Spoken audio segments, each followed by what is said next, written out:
Hey everybody, this is Amy with Conscious Companion. I wanted to share something with you guys today that's important when it comes to our animal companions. And the topic today is you. It's concerning when we get really bad news, or that appears to be really bad news with our animals, whether it's a health diagnosis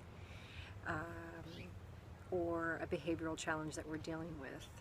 No matter what the spectrum is, however we perceive that to be a negative circumstance or something that's dreadful or really overwhelming for us, before we can even start to go forward with either creating a training plan or behavioral modification plan, or working together with our animal's health team, a veterinary specialist, once you are hit with that information, it can be very overwhelming and we can immediately go into fear.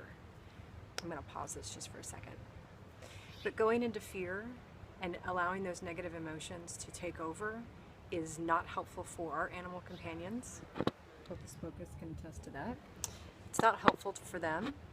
We are going to guide them and help them through the process with grace and ease if we are not handling the process with grace and ease. So I received some less than positive information today about one of our cats.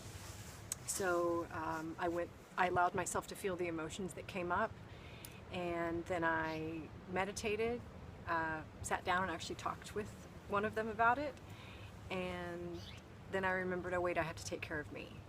And one of the ways that we can do that is being outside in nature, being out in the sunshine, grounding ourselves, finding ways to bring our awareness back into our heart instead of into our stomach or our mind, which is where the fear tends to resonate.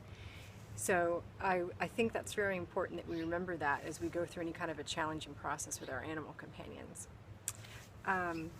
One other thing that I do want to mention is that every time that fear tends to come up, there are a myriad of ways that we can deal with it, but unless you're dealing with your fear and acknowledging it head on, and any kind of anxiety that you're experiencing around the medical or behavioral diagnosis, we're not going to be as helpful to our animals if we're not grounded. And if we're in fear, or we're any kind of anxiety, depression, anger, any kind of those lower vibrating things is not going to help us to be able to empower them and empower ourselves through this process. So just something to think about as you're going forward with any kind of challenge with your animal companions.